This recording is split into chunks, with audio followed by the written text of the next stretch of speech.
This session 22-23 की आखिरी unit. Otherwise तो हमारे फिजिक्स के सिलेबस में 10 यूनिट्स हैं, लेकिन जो 10th यूनिट है कम्युनिकेशन सिस्टम वो इस बार के सिलेबस से हटाया गया है टेम्परेरली। ठीक है, तो ये आखिरी यूनिट हम शुरू करेंगे, सेमीकंडक्टर इलेक्ट्रॉनिक्स। इसके अंदर हम क्या पढ़ेंगे बेटे? आप सबसे पहले कंडक्टर्स के बारे में जानते हो, कंडक्टिंग मटेरियल्स के बारे में जानते हो, आपको सेमीकंडक्टर्स के बारे में भी थोड़ी बहुत नॉलेज है, इंट्रोडक्शन टाइप पहले बताया हुआ है। तो इस चैप्टर में हम मेनली सेमीकंडक्टर्स के बारे में पढ़ेंगे। और इलेक्ट्रॉनिक्स क्या चीज़ है? हमारे रूटीन लाइफ में इलेक्ट्रॉनिक आइटम्स जो हैं उनका बड़ी एक इम्पोर्टेंस है। इस चैप्टर में हम इलेक्ट्रॉनिक डिवाइसेस के बारे में भी पढ़ेंगे। इलेक्ट्रॉनिक डिवाइसेस क्या होती हैं? जिसमें जनरली हम सेमीकंडक्टर्स का यूज़ करते हैं, जिसमें हम जनरली सेमीकंडक्टर्स का यूज़ करते हैं। वैसे ये सही डेफिनेशन नहीं है, सही डेफिनेशन तो है कि कंट्रोल्ड मोशन ऑफ इलेक्ट्रॉन्स की वजह से जो डिवाइसेस वर्क करते हैं उसे इलेक्ट्रॉनिक डिवाइसेस कहते हैं। उसे क्या कहते हैं? Electronic devices. उसके अंदर हमारे पास वैक्यूम ट्यूब्स भी आ जाते हैं जिसमें इलेक्ट्रोड्स होते हैं, जैसे कैथोड, एनोड, और उसके अलावा फिर सेमीकंडक्टर डिवाइसेस आ जाते हैं। तो इस चैप्टर में हम उनके बारे में पढ़ेंगे। सेमीकंडक्टर्स क्या होते हैं इस बारे में पढ़ेंगे, सेमीकंडक्टर्स कितने टाइप के होते हैं इस बारे में पढ़ेंगे, उनसे कौन कौन सी डिवाइसेस बनाई जाती हैं, वो हमारे रूटीन लाइफ में कैसे काम आती हैं, and so on. Is that okay? तो सबसे पहले हम डायरेक्टली स्टार्ट करते हैं semiconductors, metals, insulators and semiconductors की डेफिनेशंस के साथ। ऑलरेडी हम कर चुके हैं, इसलिए ज़्यादा डिटेल में हम नहीं जाएंगे। 3 टाइप के हमारे पास मटेरियल्स हैं। कौन कौन से बच्चों? मेटल्स या conductors we can say, conductors, insulators and semiconductors.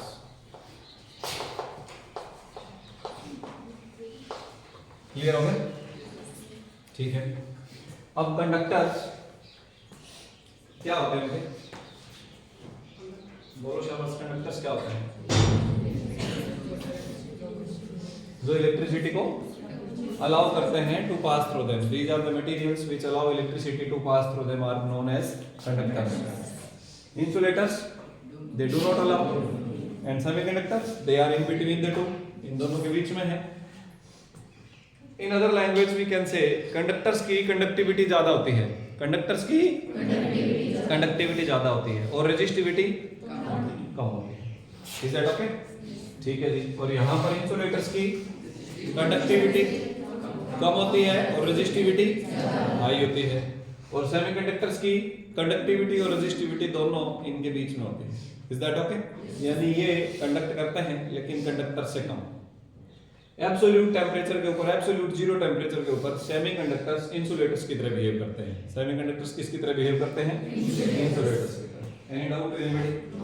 तो ये हमारे पास 3 प्रकार के डिवाइसेस हैं, 3 प्रकार के मटेरियल्स हैं, कंडक्टर्स, इंसुलेटर्स एंड सेमीकंडक्टर्स। अब जो कंडक्टर्स हैं इनकी कंडक्टिविटी को सिग्मा से शो करते हैं बेटे, और रेजिस्टिविटी को रो से शो करते हैं। तो इनकी कंडक्टिविटी हाई है, तो इनकी conductivity approximately 10 raise to power 2 से लेकर 10 रेज़ टू पावर 8 तक होती है। 10 रेज़ टू पावर 2 से लेकर 10 raise to power 8। Is that okay? और इसका ऐसा यूनिट क्या है कंडक्टिविटी का? रेजिस्टिविटी का उल्टा, रेजिस्टिविटी का उल्टा।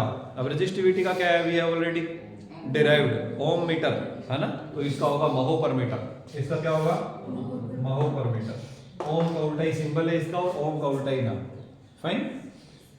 और रेजिस्टिविटी की वैल्यूज क्या होगी इसकी? Very less, 10 raise to power -2 से लेकर 10 raise to power -8 ohm metre. Is that okay to you all? कोई डाउट है किसी बच्चे को?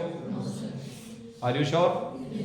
अप्रोक्सीमेटली इसका उल्टा इंसुलेटर्स है, यानी रेजिस्टिविटी वैल्यूज ये वाली और कंडक्टिविटी वैल्यूज ये वाली। Is that clear?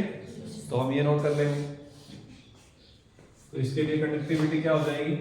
Conductivity is very less, approximately 10 raise to power -2 से लेकर 10 रेज़ टू पावर -8। हालांकि ये जो वैल्यूज है ना बेटे, ये कोई एग्जैक्टली कैलकुलेटेड वैल्यूज नहीं है, ये पर्टिकुलरली एक रेंज है। अलग अलग बुक्स में हमें अलग अलग देखने को मिल सकते हैं। किसी बुक्स के अंदर ये 10 रेज़ टू पावर -5 तक भी आपको देखने को मिल सकता है। फाइन। और resistivity values very high. Any doubts? और सेमीकंडक्टर्स की जो कंडक्टिविटी है वो कंडक्टर से कम और इंसुलेटर से ज्यादा, और ठीक इसका उल्टा रेजिस्टिविटी वैल्यूज में हो जाएगा। बोलो कोई दिक्कत है किसी बच्चे को? Any doubt to anybody? ठीक है जी, तो ये आपके पास हो जाएंगे। तो कंडक्टर्स, सेमीकंडक्टर्स की जो कंडक्टिविटी उसे हम लिख सकते हैं 10⁻0 से लेकर 10⁻5 तक। रेजिस्टिविटी और कंडक्टिविटी लिख सकते हैं 10⁻0 से 10⁻⁻5 तक। ये वैल्यूज आपको कब काम आएंगे बताओ? कंडक्टिविटी 10⁻0 से लेकर 10⁻5 तक महो पर मीटर, और रेजिस्टिविटी वैल्यूज अप्रोक्सीमेटली 10⁻0 से लेकर 10⁻⁻5 ओम मीटर। अब ये आपको कब काम आएंगे बेटे? जब 1 या 2 नंबर में आपको इन मटेरियल्स की क्लासिफिकेशन पूछ ली जाए, या फिर इनके बारे में जानकारी पूछ ली जाए, या शॉर्ट नोट पूछ लिया जाए, जैसे व्हाट आर सेमीकंडक्टर्स, तो फिर आप क्या कहेंगे? Semiconductors are the materials which have conductivity less than conductors and greater than insulators having range this, और फिर इसके रेजिस्टिविटी के बारे में बताएंगे। Is it okay? तो ये डाटा आप सब बच्चों को आना चाहिए। कोई क्लियर? इज इट क्लियर और नॉट? कोई डाउट है किसी बच्चे को? अब हमारा ये पूरा का पूरा चैप्टर सेमीकंडक्टर्स पर बेस्ड है। किस पर बेस्ड है? सेमीकंडक्टर्स पर। तो अब हम किसकी बात करेंगे? सेमीकंडक्टर्स। अब सेमीकंडक्टर्स जो है बेटे, ये फिर से 2 टाइप के होते हैं, इंट्रिंसिक और extrinsic semiconductors. Intrinsic and extrinsic semiconductors. अब इंट्रिंसिक सेमीकंडक्टर्स क्या होता है बेटे? ये प्योर सेमीकंडक्टर्स होते हैं। क्या होते हैं? Pure semiconductors. हालांकि इससे पहले हम एक छोटी सी बात और भी कर सकते हैं कि जो सेमीकंडक्टर्स हैं वो एलिमेंटल और कंपाउंड सेमीकंडक्टर्स भी हो सकते हैं। एलिमेंटल सेमीकंडक्टर्स क्या? यानी जो हमारे पास प्योर फॉर्म में जो एलिमेंट्स मिलते हैं नेचर में, उसमें से कौन से सब्सटेंस ऐसे हैं जो सेमीकंडक्टर्स हैं ऑलरेडी, जैसे कि सिलिकॉन, जर्मेनियम, ये सब क्या है? सेमीकंडक्टर्स हैं। Is it clear? और कंपाउंड सेमीकंडक्टर्स क्या है? जो 2 या 2 से ज्यादा एलिमेंट्स मिलकर बना रहे हैं, वो कंपाउंड सेमीकंडक्टर है, जैसे गैलियम आर्सेनाइड। क्लियर हुआ क्या नहीं हुआ? उसके बाद में आपके पास आ जाएगा इंट्रिंसिक और एक्सट्रिंसिक सेमीकंडक्टर्स। अब इंट्रिंसिक सेमीकंडक्टर्स क्या है? ये प्योर सेमीकंडक्टर्स होते हैं, यानी जो हमने एलिमेंटल सेमीकंडक्टर्स की जिनकी बात करी, जर्मेनियम और सिलिकॉन, वो इंट्रिंसिक सेमीकंडक्टर्स हैं, प्योर सेमीकंडक्टर्स हैं। आप इसे कह सकते हैं pure semiconductors. For example germanium, silicon. Clear हुआ कि नहीं हुआ? और एक्सट्रिंसिक सेमीकंडक्टर्स क्या होते हैं बेटे? इम्प्योर सेमीकंडक्टर्स होते हैं। क्या होते हैं? Impure semiconductors. What we mean by, क्या मतलब है? मतलब ये कि इसको इंट्रिंसिक सेमीकंडक्टर्स में इंप्योरिटी मिला देते हैं। इंट्रिंसिक सेमीकंडक्टर्स में क्या मिक्स कर देते हैं? इंप्योरिटी। इंप्योरिटी का क्या मीनिंग है? यानी जिस एलिमेंट से इंट्रिंसिक सेमीकंडक्टर बना हुआ है, उसके अंदर कोई दूसरी एटम को ऐड कर देना, कोई दूसरे एलिमेंट को ऐड कर देना। समझ आई बात? जैसे मान लीजिए कि जर्मेनियम का आपके पास सेमीकंडक्टर है, उसमें हमने बोरोन मिक्स कर दिया, उसमें हमने फास्फोरस मिक्स कर दिया, इंडियम मिक्स कर दिया, बिस्मथ मिक्स कर दिया, तो कोई दूसरी इंप्योरिटी, ऐसा नहीं है कि हर कोई ऐड कर सकते हैं। 118 एलिमेंट है, जो दिल किया वही ऐड कर दिया, नहीं, उसका भी कुछ कंडीशंस हैं, अभी बात करेंगे।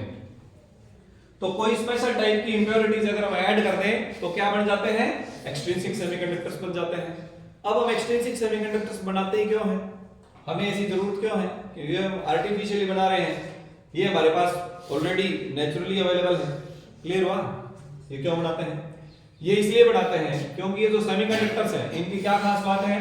Eight 0 kelvin temperature, at 0 kelvin temperature semiconductor behaves like insulators. Semiconductors behaves like insulators. और जब इनका टेम्परेचर थोड़ा बढ़ता है, जैसे मान लीजिए रूम टेम्परेचर है 27 डिग्री सेल्सियस के आसपास का टेम्परेचर है, तो इनका कुछ ना कुछ कंडक्टिविटी होता है, ये इंसुलेटर की तरह बिहेव नहीं करते, इनकी कंडक्टिविटी वैल्यू बढ़ जाती है। समझ आई बात कि नहीं है? ठीक है जी। अब एक्सट्रिंसिक सेमीकंडक्टर की जरूरत क्यों पड़ी?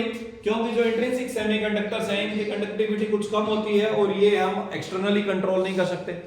तो हम चाहें तो कंडक्टिविटी को बढ़ा दें और हम चाहें तो कंडक्टिविटी को कम कर दें, तो कंट्रोल्ड मैनर में इसकी कंडक्टिविटी को लेने के लिए एक्सट्रिंसिक सेमीकंडक्टर बनाते हैं। जब हम इसमें इंप्योरिटी ऐड करते हैं तो कंडक्टिविटी बढ़ा भी सकते हैं और फिर घटा भी सकते हैं, डिपेंडिंग अपॉन की इंप्योरिटी आप कितनी डाल रहे हैं। Is it clear? तो फिर नेक्स्ट टॉपिक हमारे पास आ गया इंट्रिंसिक और एक्सट्रिंसिक सेमीकंडक्टर्स। ये प्योर सेमीकंडक्टर है, ये प्योर सेमीकंडक्टर है, इसके अंदर कोई इंप्योरिटी ऐड नहीं करी हुई, इसमें हमने कोई बोरॉन, फास्फोरस, इंडियम, बिस्मथ जैसी, एल्यूमिनियम जैसी इंप्योरिटीज इसमें ऐड कर रखी हैं। इसकी कंडक्टिविटी को हम कंट्रोल कर सकते हैं, उसकी कंडक्टिविटीज हम एक्सटर्नली कंट्रोल नहीं कर सकते। Is it clear? तो ये आपके पास हो गया। अब इसके बाद एक्सट्रिंसिक सेमीकंडक्टर्स में फिर से दो टाइप के सेमीकंडक्टर्स आ जाते हैं। कौन कौन से? P type semiconductor and N type semiconductor. P type semiconductor and N type semiconductor. अब ये पी टाइप और एन टाइप सेमीकंडक्टर क्या है, उस पर जाने से पहले अभी हम थोड़ा सा और इसकी बात करते हैं सेमीकंडक्टर्स की। देखो कैसे, अभी इनको एक बार हटा देते हैं। अब देखो बेटे, अब जो हमारे पास सेमीकंडक्टर्स हैं, क्या है? सेमीकंडक्टर्स। जैसे कि जर्मेनियम मान लो, सिलिकॉन मान लो, ये दोनों ही टेट्रावैलेंट होते हैं बेटे। क्या होते हैं? टेट्रावैलेंट। टेट्रावैलेंट का क्या मीनिंग है? इनके पास 4 वैलेंस इलेक्ट्रॉन्स हैं। इनके पास 4 वैलेंस इलेक्ट्रॉन्स हैं, यानी ये 4 वो इलेक्ट्रॉन्स हैं। ऐसा नहीं है कि इनके पास इलेक्ट्रॉन्स 4 हैं, आउटर मोस्ट ऑर्बिट में 4 इलेक्ट्रॉन है, और ये चारों इलेक्ट्रॉन अपने पड़ोसियों के साथ शेयरिंग करके कोवेलेंट बॉन्ड बना सकते हैं। नाइबरिंग एटम्स के साथ में शेयरिंग करके क्या बना सकते हैं? Covalent bond. जैसा कि इनका क्रिस्टल स्ट्रक्चर है। जैसे कि अगर आप सिलिकॉन की बात करें तो सिलिकॉन के आउटर मोस्ट ऑर्बिट में 4 इलेक्ट्रॉन है, तो मैं यहाँ 4 इलेक्ट्रॉन दिखा रहा हूँ डॉट्स की हेल्प से। ये इसके आउटर मोस्ट इलेक्ट्रॉन्स है, जिसे हम वैलेंस इलेक्ट्रॉन्स बोलेंगे। क्या बोलेंगे? Valence electrons. और क्योंकि ये सिलिकॉन का क्रिस्टल है, तो ये चारों इलेक्ट्रॉन 4 नाइबरिंग सिलिकॉन के साथ इलेक्ट्रॉन शेयर करके कोवेलेंट बॉन्ड बनाते हैं। वो लोग से बात समझ आ रही है कि नहीं आ रही? सिमिलरली ये जो सिलिकॉन है, ये अपने पड़ोसी 4 सिलिकॉन के साथ में इलेक्ट्रॉन शेयर करके कोवेलेंट बॉन्ड बनाएगा। अंडरस्टूड आपने? तो इस प्रकार का क्रिस्टल स्ट्रक्चर सिलिकॉन और जर्मेनियम दोनों का है। कोई डाउट है किसी बच्चे को? क्या ये पता है वैलेंस इलेक्ट्रॉन किसे कहते हैं? सिलिकॉन का। अच्छा ये बताओ एटॉमिक नंबर क्या है सिलिकॉन का? 14 है। सिलिकॉन का एटॉमिक नंबर 14 है, तो इसका अगर हम इलेक्ट्रॉनिक कॉन्फ़िगरेशन की बात करें तो कैसे लिख पाएंगे? इलेक्ट्रॉनिक कॉन्फ़िगरेशन केमिस्ट्री में पढ़ते हो, कैसे लिखोगे? 1s2 2s2 2p6 3s2 3p2। Am I right? 2 और 2 4 और 6 10 और 4 14 हो गई। तो इसका ये जो तीसरा ऑर्बिट है, इसके अंदर कितने इलेक्ट्रॉन्स हैं? 4 इलेक्ट्रॉन्स हैं, तो इसे बोलेंगे वैलेंस इलेक्ट्रॉन्स। इसे क्या बोलेंगे? इसी प्रकार अगर आप जर्मेनियम का देखेंगे तो उसमें भी सबसे लास्ट वाले के अंदर 4 इलेक्ट्रॉन मिलेंगे। क्लियर हुआ कि नहीं हुआ? और ये चारों इलेक्ट्रॉन नाइबरिंग 4 इलेक्ट्रॉन्स दूसरे एटम्स के, अलग अलग एटम के एक इलेक्ट्रॉन के साथ कोवेलेंट बॉन्ड बनाकर रह रहे हैं क्रिस्टल स्ट्रक्चर में। Is it fine to you all? तो ये हमारे पास है original semiconductor, pure semiconductor, intrinsic semiconductor. कोई डाउट किसी बच्चे को? ठीक है। अब हम क्या करते हैं? अब हम इंप्योरिटी ऐड करके एक्सट्रिंसिक सेमीकंडक्टर बनाते हैं। इंप्योरिटी ऐड करके एक्सट्रिंसिक सेमीकंडक्टर बनाते हैं। देखिए कैसे बनाते हैं।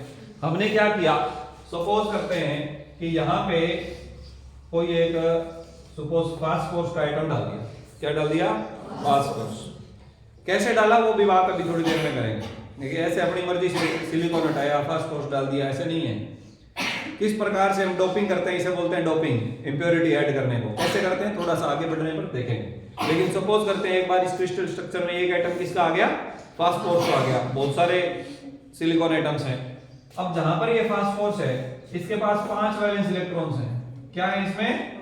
5 वैलेंस इलेक्ट्रॉन्स हैं।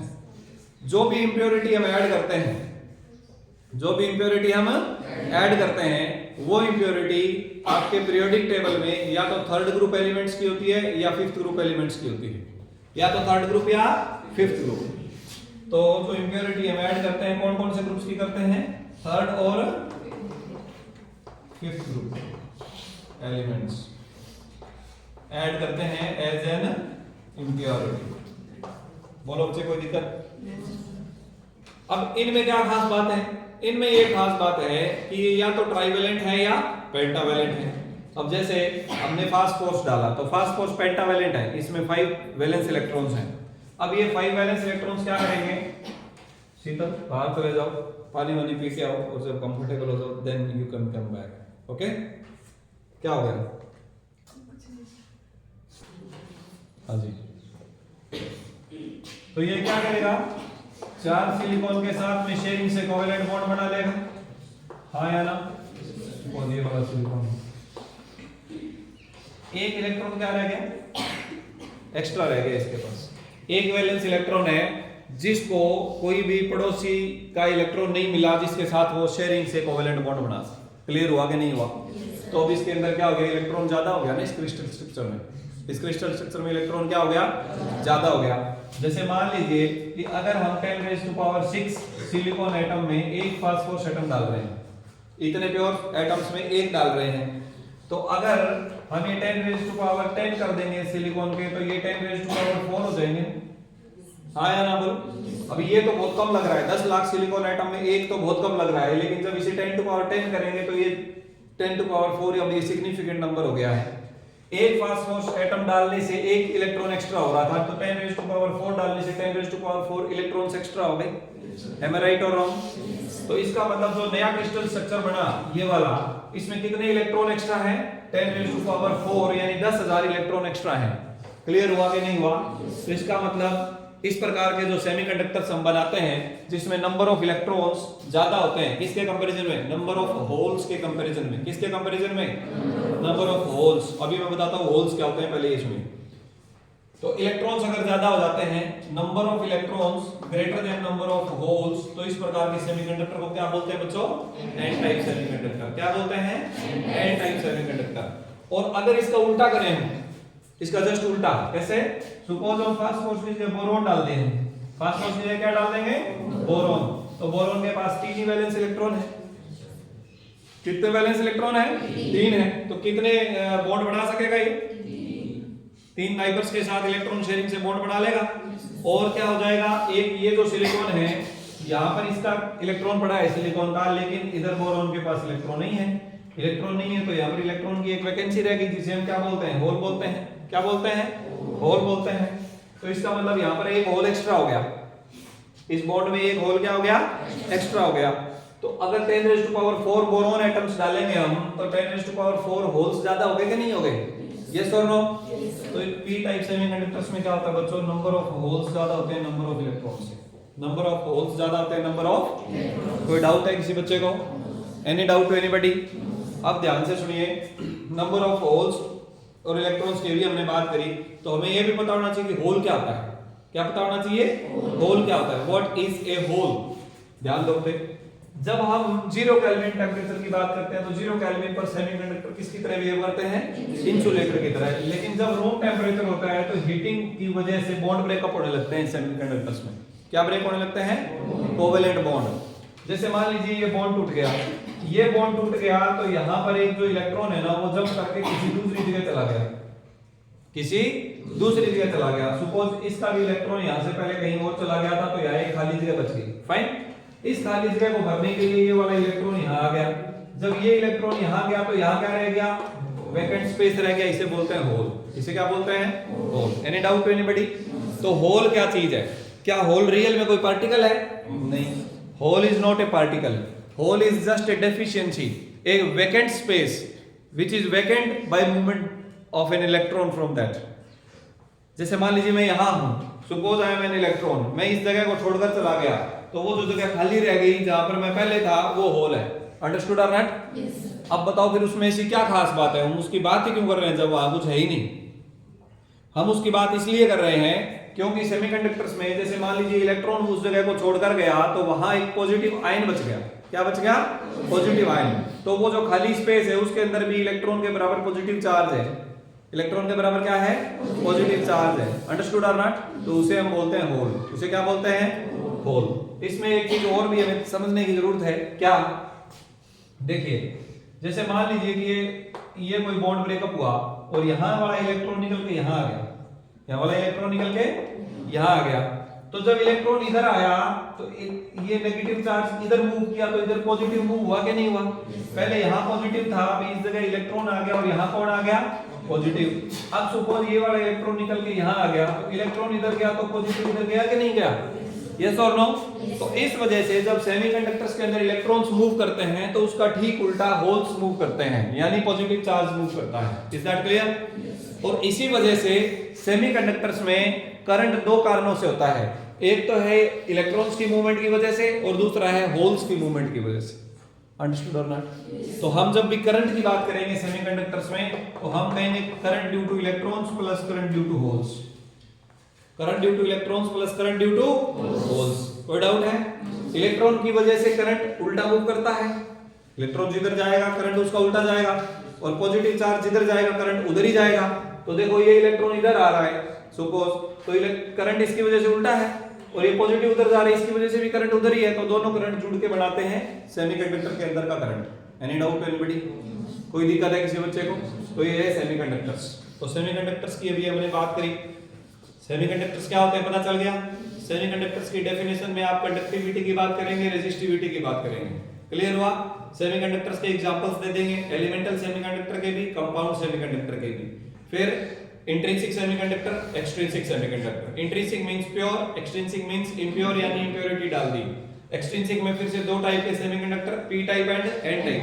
पी टाइप में ट्राइवेलेंट इम्प्योरिटी ऐड करते हैं, ट्राइवेलेंट यानी 3 वैलेंस इलेक्ट्रॉन वाले, तो एक इलेक्ट्रॉन की कमी रह गई, उसे हम होल बोल रहे हैं, तो होल्स ज्यादा हो गए। तो पी टाइप सेमीकंडक्टर्स ऐसे होते हैं बच्चों जिसमें होल्स ज्यादा होते हैं, इलेक्ट्रॉन्स कम होते हैं। और एन टाइप सेमीकंडक्टर्स में हम पेंटावैलेंट इम्प्योरिटी डालते हैं, यानी 5 वैलेंस इलेक्ट्रॉन वाली, जिसकी वजह से नंबर ऑफ इलेक्ट्रॉन्स ज्यादा हो जाते हैं होल से, और इसे हम बोलते हैं एन टाइप सेमीकंडक्टर। बोलो यहां तक कोई दिक्कत है किसी भी बच्चे को? ठीक है जी। अब इसी के साथ ही मैंने आप बच्चों को ये जो 3 टाइप के मटेरियल्स की हमने बात करी, कंडक्टर, सेमीकंडक्टर्स, इंसुलेटर्स, इसे हम एनर्जी बैंड डायग्राम से समझेंगे। किससे समझेंगे? एनर्जी बैंड डायग्राम से। तो हम देखिए एनर्जी बैंड डायग्राम की बात करने वाले हैं।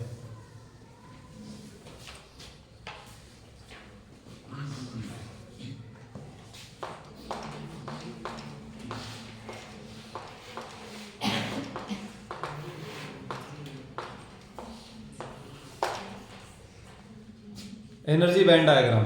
अब ये क्या है एनर्जी बैंड डायग्राम? जो 3 टाइप के मटेरियल्स की हमने बात की, मैंने ये शायद आपको इलेक्ट्रोस्टैटिक्स के आसपास भी इसकी जानकारी दी होगी, या करंट इलेक्ट्रिसिटी में मैंने आपको इसकी जानकारी दी होगी। जब हम इधर बात कर रहे हैं एनर्जी लेवल्स की, और इधर हम बात कर रहे हैं इंटर एटॉमिक सेपरेशन की, इंटर एटॉमिक सेपरेशन। और सपोज करते हैं कि हम सिलिकॉन का एग्जांपल ले लेते हैं। सिलिकॉन जिसका एटॉमिक नंबर है 14, इलेक्ट्रॉनिक कॉन्फ़िगरेशन है 1s2 2s2 2p6 3s2 3p2। Is it clear? हाँ या ना? ठीक। तो प्यारे विद्यार्थियों, जब सिलिकॉन का क्रिस्टल स्ट्रक्चर मान लिया हमने, अभी यहाँ डायग्राम बना रखा था, there are very large number of silicon atoms.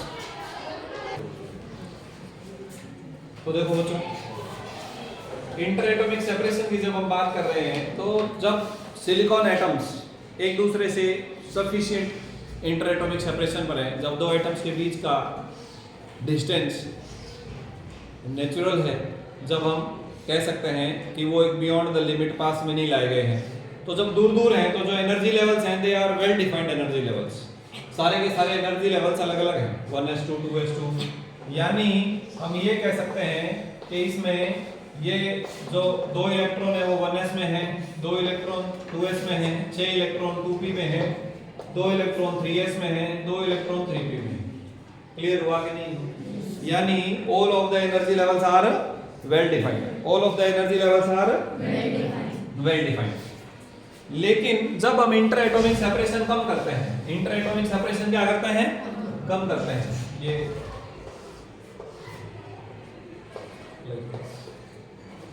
जब हम इंटर एटॉमिक सेपरेशन कम करते हैं तो ये जो लोअर एनर्जी लेवल्स हैं इनमें तो कोई फर्क नहीं पड़ने वाला, लेकिन जो ऊपर वाले एनर्जी लेवल्स हैं 3s 3p वाले आपस में मिक्स होने लग जाते हैं। जब हम इनके बीच की दूरी कम करते हैं, एटम्स के बीच की दूरी, तो जो एनर्जी लेवल्स हैं इलेक्ट्रॉन्स के आपस में इंटरेक्शन की वजह से एनर्जी लेवल्स मिक्स होने लग जाते हैं।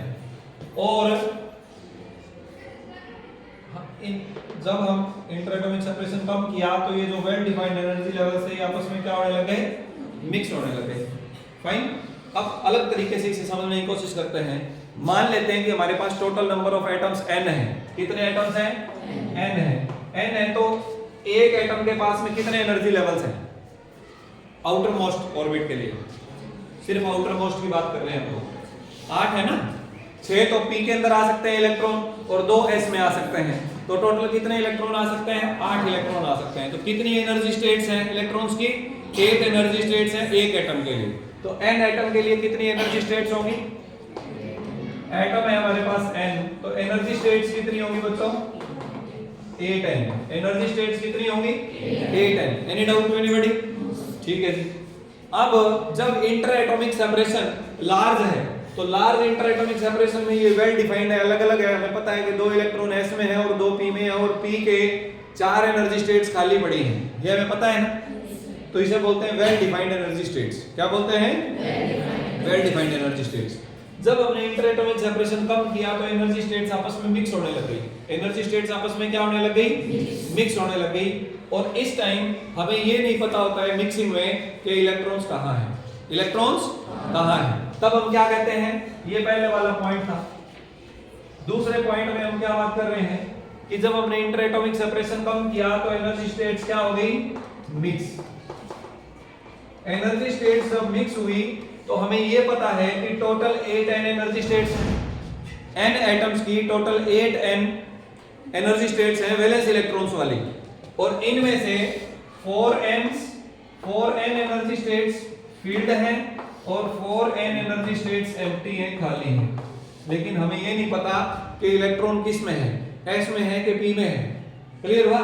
ये भी हो सकता है इसके जैसा ही कि 2 s में हो 2 p में हो, लेकिन ये भी हो सकता है कि 1 s में हो 3 p में हो, ये भी हो सकता है कि चारों ही p में हो, s खाली पड़ा हो। अंडरस्टूड और नॉट? मतलब कुछ भी हो सकता है। इसे बोलते हैं मिक्स्ड एनर्जी स्टेट्स। तो उस टाइम श्योरली हम क्या कह सकते हैं, गारंटी से क्या कह सकते हैं? हम कह सकते हैं कि 4n एनर्जी स्टेट्स फील्ड हैं और 4n एनर्जी स्टेट्स खाली हैं, एम्प्टी हैं। क्लियर हुआ कि नहीं हुआ? और हम क्या करते हैं, इंटर एटॉमिक सेपरेशन को और हम और घटाते रहें, और घटाने पर एक ऐसा लेवल आएगा जब एनर्जी स्टेट्स वापस से, यानी यहां तक तो ये मिक्स्ड रही, ये मिक्सिंग वाली एनर्जी स्टेट्स हैं, लेकिन बाद में क्या हुआ, जब इंटर एटॉमिक सेपरेशन हमने और अलग अलग कर दिया तो एनर्जी स्टेट्स 2 इंपॉर्टेंट पार्ट्स में अलग अलग डिवाइड हो गई। कुछ अपर एनर्जी स्टेट्स बन गई और कुछ लोअर एनर्जी स्टेट्स बन गई, लाइक दिस। ये नीचे वाली एनर्जी स्टेट्स अलग अलग पहले से। क्लियर हुआ कि नहीं हुआ? तो यहां पर आगे क्या हो गया, एनर्जी स्टेट्स जो हैं वो 2 पार्ट्स में डिवाइड हो गई। कुछ फील्ड एनर्जी स्टेट्स हैं और कुछ एम्प्टी एनर्जी स्टेट्स हैं, और जो एम्प्टी एनर्जी स्टेट्स हैं इसे हम बोलते हैं, हाँ जी, कंडक्शन बैंड। क्या बोलते हैं? और जो फील्ड है इसे हम बोलते हैं वैलेंस बैंड। क्या बोलते हैं बच्चों? Valence band. ये डायग्राम हम ऑलरेडी कर चुके हैं एक बार पहले। यस और नो? ये कब किया था हमने? जब हमने शायद सेकंड यूनिट में हम कंडक्टर्स की बात कर रहे थे, तब कंडक्टर्स को समझाने के लिए किया। तो हमने देखा कि जब हम इंटर एटॉमिक सेपरेशन को ओवरकम कर देते हैं तो एनर्जी स्टेट्स जो हैं वो कुछ फील्ड हो जाती हैं और कुछ एम्प्टी रह जाती हैं। तो जो फील्ड एनर्जी स्टेट्स हैं उसे हम बोलते हैं वैलेंस बैंड। क्या बोलते हैं? Valence band. और अब सारे के सारे इलेक्ट्रॉन यहाँ हैं, सारे के सारे इलेक्ट्रॉन किस में है? वैलेंस बैंड में है, और पूरा का पूरा कंडक्शन बैंड क्या है? खाली है। Is that clear? और ये इसे बोलते हैं बैंड गैप, Eg या delta Eg, band gap energy. ये जो गैप है इसे बैंड गैप बोलते हैं। कितनी एनर्जी दे एक इलेक्ट्रॉन को कि वो वैलेंस बैंड से जंप करके कंडक्शन बैंड में चला जाए, उसे बोलते हैं बैंड गैप एनर्जी। क्या बोलते हैं बच्चों? Band gap energy. Any doubt anybody? तो देखिए, तो ये तो हो गया। अब इस पर इसे हम 2 लाइनों से ऐसे दिखाते हैं सिंपली, ये वैलेंस बैंड, ये कंडक्शन बैंड। वैलेंस बैंड को VB शो कर दिया, कंडक्शन बैंड को CB। ठीक है, ध्यान देना। वैलेंस बैंड का ये लोअर एनर्जी स्टेट है और ये वैलेंस बैंड का अपर एनर्जी स्टेट है। ये कंडक्शन बैंड का लोअर एनर्जी स्टेट है, ये कंडक्शन बैंड का अपर एनर्जी स्टेट। फाइन। अब सारे के सारे इलेक्ट्रॉन कहां हैं? वैलेंस बैंड में।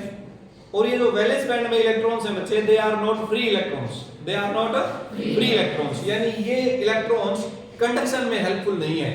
इन इलेक्ट्रॉन्स की वजह से करंट नहीं होता है। किसी भी मटेरियल में जो करंट है वो उन इलेक्ट्रॉन्स की वजह से नहीं है जो वैलेंस बैंड में है। किसी भी मटेरियल में करंट उन इलेक्ट्रॉन्स की वजह से होता है जो कंडक्शन बैंड में होते हैं। कहां होते हैं? Conduction band. इसका मतलब हम क्या चाहते हैं? हम ये चाहते हैं कि अगर हमारे मटेरियल को कंडक्ट करवाना है, हमारे मटेरियल को कंडक्ट करवाना है, तो इलेक्ट्रॉन्स को कहां से कहां भेजना पड़ेगा? वैलेंस बैंड से कंडक्शन बैंड में भेजना पड़ेगा, और वैलेंस बैंड से कंडक्शन बैंड में भेजने के लिए एक इलेक्ट्रॉन को कम से कम इतनी एनर्जी देनी पड़ेगी। इन दोनों लेवल के बीच का जो डिफरेंस है, this energy and this energy का जो गैप है उसे बैंड गैप एनर्जी बोलते हैं, डेल्टा Eg। और ये क्या होगा, energy of conduction band with lower state minus energy of valence band with upper state. ये हमारे पास बैंड गैप एनर्जी। बोलो मुझे बात समझ आई कि नहीं? हाँ है ना। अब ये बैंड गैप एनर्जी मेटल्स के लिए, इंसुलेटर्स के लिए और सेमीकंडक्टर्स के लिए अलग अलग है। अब समझो, इंसुलेटर्स के लिए जो बैंड गैप एनर्जी है बच्चों, ये 3 इलेक्ट्रॉन वोल्ट से ज्यादा होती है। इंसुलेटर्स के लिए बैंड गैप एनर्जी कितनी होती है? 3 इलेक्ट्रॉन वोल्ट से ज्यादा, and it is very much amount of energy. ये बहुत लार्ज अमाउंट ऑफ एनर्जी है, which is not possible to provide by simple methods. आराम से हम नहीं प्रोवाइड करवा सकते ये वाली एनर्जी। सेमीकंडक्टर्स में जो बैंड गैप एनर्जी है डेल्टा Eg, ये 3 इलेक्ट्रॉन वोल्ट से कम होती है। 3 इलेक्ट्रॉन वोल्ट से क्या होती है? कम। हम कह सकते हैं अप्रोक्सीमेटली 1.1 इलेक्ट्रॉन वोल्ट होती है सिलिकॉन के लिए और 0.78 इलेक्ट्रॉन वोल्ट होती है जर्मेनियम के लिए। याद रखने में डाटा, माइनर मिस्टेक हो सकती है, मेरे से आपका दिमाग में ना रही, आप चेक कर लेना, लेकिन 99% ही ठीक है। 1.1 इलेक्ट्रॉन वोल्ट सिलिकॉन के लिए, 0.78 इलेक्ट्रॉन वोल्ट जर्मेनियम के लिए। क्लियर हुआ? तो मैं क्या कहना चाह रहा हूं, मैं ये कहना चाह रहा हूं कि अगर हमारा सेमीकंडक्टर जर्मेनियम है तो उसके एक इलेक्ट्रॉन को, कीप इन माइंड, एक इलेक्ट्रॉन को 0.78 इलेक्ट्रॉन वोल्ट एनर्जी देनी पड़ेगी। तो वो कहां से कहां जाएगा? वैलेंस बैंड से कंडक्शन बैंड में जाएगा। और जब वो कंडक्शन बैंड में जाएगा पूनम, तब जाके वो कंडक्ट करेगा, तब जाके वो क्या करेगा? कंडक्ट करेगा, यानी करंट में हेल्पफुल होगा। Is it clear to you? Similarly silicon का अगर क्रिस्टल है हमारे पास, तो 1.1 इलेक्ट्रॉन वोल्ट एनर्जी देनी पड़ेगी, तब वो वैलेंस बैंड से कंडक्शन बैंड में जाएगा। क्लियर हुआ कि नहीं हुआ? और ये जो इंसुलेटर्स हैं इसमें 3 इलेक्ट्रॉन वोल्ट से ज्यादा है, और जो मेटल्स हैं इसके अंदर बैंड गैप है ही नहीं, नेगेटिव बैंड गैप एनर्जी कह सकते हो आप। यानी अब ध्यान से समझो, ये तो है हमारे पास कंडक्शन बैंड, ये क्या है? और ये है हमारे पास, ये है वैलेंस बैंड। यानी वैलेंस बैंड की अपर एनर्जी स्टेट कंडक्शन बैंड में है और कंडक्शन बैंड की lower energy state valence band में है, यानी दोनों मिक्स हैं, दोनों मिक्स हैं। समझ आया? अलग अलग नहीं है, कोई गैप नहीं है दोनों के बीच में। It means no energy is required for an electron to move from valence band to conduction band. Valence band से कंडक्शन बैंड में जाने के लिए इलेक्ट्रॉन को कोई एनर्जी नहीं चाहिए, उसे बोलते हैं फ्री इलेक्ट्रॉन। क्या बोलते हैं? इसीलिए in metals there are very large number of free electrons, बहुत ज्यादा फ्री इलेक्ट्रॉन्स हैं, and they all can participate in conductivity. इसका चाहे इलेक्ट्रॉन वैलेंस बैंड में हो, वो भी कंडक्टिविटी में हेल्पफुल है। क्यों? क्योंकि वो फ्री इलेक्ट्रॉन है, उसे कोई एनर्जी नहीं चाहिए कंडक्शन बैंड में जाने के लिए। यस और नो? इसीलिए कंडक्टर्स के अंदर very large number of free electrons, approximately of order of 10⁻23-24 per unit volume. तो ये आपके पास आ जाएंगे कंडक्टर्स। ये कंडक्टर्स का बैंड, एनर्जी बैंड डायग्राम हो गया। इंसुलेटर्स के एनर्जी बैंड डायग्राम की अगर हम बात करें तो ये आपके पास क्या हो जाएगा बच्चों? मान लीजिए ये कंडक्शन बैंड है और ये वैलेंस बैंड है, और ये बैंड गैप एनर्जी हो गया डेल्टा Eg, 3 इलेक्ट्रॉन वोल्ट से ज्यादा। इतनी ज्यादा एनर्जी हम दे नहीं सकते, इसलिए इंसुलेटर्स कंडक्ट नहीं करते। क्लियर हुआ कि नहीं हुआ? ठीक है जी। और जब हम सेमीकंडक्टर्स की बात करेंगे तो इस गैप को 3 इलेक्ट्रॉन वोल्ट से क्या कर देंगे? कम कर देंगे। क्लियर हुआ कि नहीं हुआ? तो ये आपके पास सेमीकंडक्टर्स हो गए, ये आपके पास इंसुलेटर्स हो गए। Any doubt to anybody? अच्छा, ये हो गया एनर्जी बैंड डायग्राम। क्या हो गया बच्चों? Energy band diagram. अच्छा मुझे ये बात बताओ कि अगर हम 3 इलेक्ट्रॉन वोल्ट से ज्यादा एनर्जी दे दें तो क्या इंसुलेटर्स कंडक्ट करेंगे? क्या लकड़ी में से कभी करंट आएगा? यस आएगा।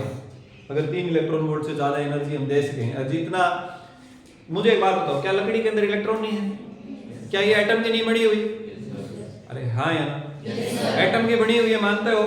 उसमें इलेक्ट्रॉन है कि नहीं है? क्या इनके इलेक्ट्रॉन न्यूट्रल है कि वो भी चार्ज हैं? वो भी चार्ज हैं। क्या चार्ज इलेक्ट्रॉन कंडक्ट कर सकते हैं? कर सकते हैं, लेकिन वो कब करेंगे? जब वो कहां हो? कंडक्शन बैंड में। लेकिन है कहां पर? वैलेंस बैंड में। समस्या क्या है? एनर्जी ज्यादा चाहिए। समस्या क्या है? एनर्जी ज्यादा चाहिए। रबड़ में ज्यादा एनर्जी चाहिए, लकड़ी में ज्यादा एनर्जी चाहिए, दीवार सिरेमिक मटेरियल इसमें ज्यादा एनर्जी चाहिए, प्लास्टिक्स में ज्यादा एनर्जी चाहिए, पेपर में ज्यादा एनर्जी चाहिए, हवा में ज्यादा एनर्जी चाहिए। ये सब डाइलेक्ट्रिक्स हैं। All these are dielectric materials, insulator materials. कागज में करंट आता है?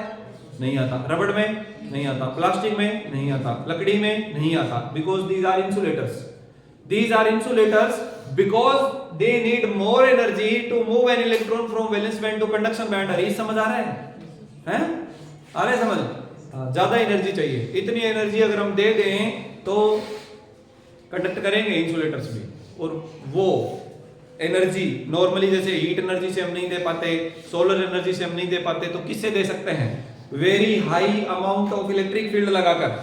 Very high amount of electric field. तो यूनिट 1 में आपने पढ़ा था कि कितना स्ट्रॉन्ग इलेक्ट्रिक फील्ड हम लगाएं कि इंसुलेटर्स भी कंडक्ट करने लगे. That is known as dielectric strength. Dielectric materials पढ़ाए थे, उसमें डाइलेक्ट्रिक्स की डाइलेक्ट्रिक स्ट्रेंथ की बात करी थी. डाइलेक्ट्रिक स्ट्रेंथ की डेफिनेशन क्या थी? It is that amount of electric field which is applied और which is required for an electron to move from valence band to conduction band in case of insulator. Clear हुआ? यानी to make insulator as a conductor, to behave it like a conductor. तो आपने सुना होगा कि कई बार हवा में करंट आता है ना, बहुत पावरफुल जो लाइंस होती हैं, हाई वोल्टेज लाइंस होती हैं, वो इतनी ऊंची क्यों लगाई होती है? नीचे क्यों नहीं लगाते? क्यों? क्योंकि वो एयर को कंडक्टिंग बना देती है. उसके आसपास की हवा जो है उसका डाइलेक्ट्रिक ब्रेकडाउन कर देती है. क्या कर देती है? डाइलेक्ट्रिक ब्रेकडाउन, यानी आयोनाइज हो जाती है एयर और फिर एयर कंडक्ट करने लगती है. अब एयर इंसुलेटर है, फिर वो कंडक्ट कैसे कर रही है? क्योंकि वहां पर इलेक्ट्रिक फील्ड बहुत स्ट्रॉन्ग है जो कि उसके इंसुलेशन का ब्रेकडाउन कर रहा है. इंसुलेशन का क्या कर रहा है? ब्रेकडाउन. तो सिमिलरली सभी का पॉसिबल है, लेकिन अलग अलग अमाउंट ऑफ एनर्जी चाहिए. अलग अलग अमाउंट ऑफ. कोई डाउट है किसी बच्चे को? तो ये था बच्चों एनर्जी बैंड डायग्राम. ये क्या था? Energy band diagram. कोई दिक्कत किसी बच्चे को? इंट्रिंसिक और एक्सट्रिंसिक सेमीकंडक्टर हो गया. कोई डाउट है? डाउट है तो पूछ लीजिए, हाँ या ना. हाँ जी. जो हमने इंप्योरिटी ऐड करी, उसकी वजह से कैसा सेमीकंडक्टर बना? Extrinsic semiconductor. कैसा सेमीकंडक्टर बना? Extrinsic semiconductor. और ये इंप्योरिटी ऐड करने का जो प्रोसेस है इसे बोलते हैं बच्चों डोपिंग. इंप्योरिटी ऐड करने के प्रोसेस को क्या बोलते हैं? डोपिंग. तो डोपिंग क्या होता है? It is the process of adding impurity into pure semiconductor. Why? To change conductivity accordingly. उसके हिसाब से कंडक्टिविटी को चेंज करने के लिए. क्लियर हुआ? इस प्रोसेस को क्या बोलते हैं बच्चों? डोपिंग. और डोपिंग के केस में जो इंप्योरिटी ऐड करते हैं उसे हम बोलते हैं डोपेंट. उसे हम क्या बोलते हैं? डोपेंट. तो डोपेंट क्या है? ये वो एटम है जो एज एन इंप्योरिटी ऐड किया जा रहा है. ये वो एटम है जो एज एन इंप्योरिटी ऐड किया जा रहा है, तो इसे डोपेंट एटम बोलते हैं. जैसे ट्राइवेलेंट के अंदर कौन कौन आ गए? बोरोन है, एल्यूमिनियम है, ठीक है. और इसमें पेंटावेलेंट में कौन आ गए? फास्फोरस है. और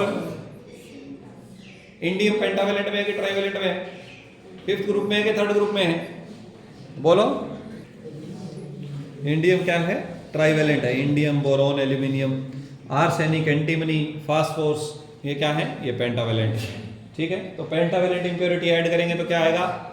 अगर डोपेंट पेंटावेलेंट होगा तो क्या आएगा? एन टाइप सेमीकंडक्टर बनेगा. और ट्राइवेलेंट होगा तो क्या बनेगा? पी टाइप सेमीकंडक्टर बनेगा. कोई दिक्कत किसी बच्चे को? अब आपको मैं बता दूं कि हम डोपिंग करते कैसे हैं. डोपिंग करने के लिए जनरली जो मेथड यूज किया जाता है बच्चों वो ये होता है. देखो ऐसा नहीं है कि आपके पास एक सिलिकॉन क्रिस्टल पड़ा है और इसके अंदर ले जाके और हमने फास्फोरस छोड़ दिया. नहीं, एक्चुअली इंप्योरिटी के एनवायरनमेंट में ओरिजिनल मटेरियल को गर्म किया जाता है. इंप्योरिटी के एनवायरनमेंट में ओरिजिनल को गर्म किया जाता है. तो जब गर्म होकर वो मेल्ट बनता है तो उसके अंदर इंप्योरिटी जब उससे कोलाइड करती है तो जाके उसके क्रिस्टल स्ट्रक्चर में सेट हो जाती है. अंडरस्टूड और नॉट? हाँ या ना? जाके उसके क्रिस्टल स्ट्रक्चर में क्या हो जाती है? सेट हो जाती है. जैसे सीमेंट होती है, सीमेंट का हम बनाते हैं, घोल बनाते हैं ना, उसके अंदर एक छोटा सा कंकर डालेंगे तो वो जाके उसमें सेट हो जाएगा ना. हाँ या ना? लेकिन सीमेंट की बनी हुई दीवार है, इस पर कंकर मारेंगे तो घुस जाएगा क्या उसके अंदर? बस कुछ ऐसा ही समझ लो आप. तो जब आप प्योर सेमीकंडक्टर्स को गर्म करते हैं इंप्योरिटी के एनवायरनमेंट में, तो इंप्योरिटी एटम्स जब कोलाइड करते हैं उसके क्रिस्टल स्ट्रक्चर से तो स्ट्रक्चर के अंदर सेट हो जाते हैं. तो इसे बोलते हैं इंप्योरिटी ऐड करना. ठीक है. लेकिन इंप्योरिटी, कोई भी इंप्योरिटी ऐड नहीं की जा सकती. उसके लिए भी स्पेशल कंडीशंस हैं. क्या? इंप्योरिटी का साइज ऐसा होना चाहिए कि वो उसके क्रिस्टल स्ट्रक्चर में सेट हो. उसके इंप्योरिटी ट्राइवेलेंट या टेट्रावेलेंट होनी चाहिए. इंप्योरिटी ऐड करने से उसके अंदर के कोई फिजिकल और केमिकल चेंजेस अलग टाइप के नहीं आ जाने चाहिए. क्रिस्टल स्ट्रक्चर का जो क्रिस्टल स्ट्रक्चर में जो बदलाव हो रहा है वो सिस्टमेटिक ढंग से होना चाहिए ताकि जो हम करना चाह रहे हैं, जो वेरिएशन, जो कंडक्टिविटी हम बनाना चाह रहे हैं वैसा ही बने. तो इस प्रकार से सूटेबल डोपेंट ही हम ऐड कर सकते हैं. क्लियर हुआ क्या नहीं हुआ बच्चों? बोलो. ठीक है जी. तो प्योर सेमीकंडक्टर्स की जब हमने बात की तो प्योर सेमीकंडक्टर में नंबर ऑफ इलेक्ट्रॉन्स और नंबर ऑफ होल्स क्या होते हैं बच्चों? बराबर होते हैं। प्योर सेमीकंडक्टर में नंबर ऑफ इलेक्ट्रॉन्स और नंबर ऑफ होल्स क्या होते हैं? बराबर होते हैं। इंट्रिंसिक सेमीकंडक्टर की मैं बात कर रहा हूं। एक्सट्रिंसिक सेमीकंडक्टर में अभी मैंने आपको बताया, अगर p टाइप है तो नंबर ऑफ होल्स ज्यादा होंगे इलेक्ट्रॉन से, अगर n टाइप है तो नंबर ऑफ इलेक्ट्रॉन्स ज्यादा होंगे होल से। कोई दिक्कत नहीं बच्चे को? अच्छा मुझे एक बात बताओ प्यारे विद्यार्थियों, यहाँ पर इलेक्ट्रॉन ज्यादा है, यहाँ पर होल ज्यादा है, ये कैसा चार्ज है? n टाइप सेमीकंडक्टर कैसे चार्ज होते हैं? Negative charge. और p टाइप कैसे चार्ज होते हैं? गलत है बिल्कुल, ये चार्ज नहीं होते बेटे, न्यूट्रल होते हैं। कोई भी प्रकार का सेमीकंडक्टर चार्ज नहीं है। अब आप कहेंगे जी इलेक्ट्रॉन ज्यादा है तो ये चार्ज क्यों नहीं है? कहोगे कि नहीं कहोगे? कहो फिर। इलेक्ट्रॉन बेटे होल से ज्यादा है, प्रोटॉन से ज्यादा नहीं। हमने एटम ऐड किया है। एक बात बताओ, सिलिकॉन है, सिलिकॉन का एटॉमिक नंबर क्या है? 14। इसके अंदर कितने प्रोटॉन है बच्चों? 14। कितने इलेक्ट्रॉन है? 14। तो ये चार्ज है कि न्यूट्रल है? अरे बच्चों चार्ज है कि न्यूट्रल है? न्यूट्रल है। आपने बोरॉन ऐड किया, फास्फोरस ऐड किया, एल्युमिनियम ऐड किया, एंटीमनी ऐड किया, बिस्मथ ऐड किया, कुछ भी ऐड किया, उसके अंदर भी इलेक्ट्रॉन प्रोटॉन बराबर होते हैं कि कम ज्यादा होते हैं? बराबर होते हैं। तो इलेक्ट्रॉन प्रोटॉन बराबर है तो ये न्यूट्रल हुए कि चार्ज हुए? न्यूट्रल। न्यूट्रल हुए कि चार्ज हुए? न्यूट्रल। आपने जो बोरोन ऐड किया था उसमें 3 इलेक्ट्रॉन थे, वैलेंस इलेक्ट्रॉन 3 की बात करिए, टोटल इलेक्ट्रॉन तो 3 नहीं है ना? जितने टोटल इलेक्ट्रॉन है बोरोन में उतने ही प्रोटॉन है कि नहीं है? यस और नो? Yes sir. हां जी। तो यहां पर इलेक्ट्रॉन जो ज्यादा है वो होल्स के कंपैरिजन में ज्यादा है, यानी चार्ज नहीं है ये। इसी प्रकार से जिसमें इलेक्ट्रॉन फास्फोरस के अंदर इलेक्ट्रॉन ज्यादा थे होल्स के कंपैरिजन में, बोरोन जब ऐड किया तो होल्स ज्यादा है इलेक्ट्रॉन के कंपैरिजन में, जबकि they both are neutral. They both are neutral. तो कई बार एक नंबर में क्वेश्चन आ जाता है कि एक्सट्रिंसिक सेमीकंडक्टर चार्ज होते हैं कि न्यूट्रल होते हैं? तो बताइए कैसे होते हैं? न्यूट्रल होते हैं। Very good. तो अभी तक हमने बात की एक्सट्रिंसिक सेमीकंडक्टर्स तक हम पहुंचे हैं, आगे चल के सेमीकंडक्टर्स की कुछ और बातचीत करेंगे।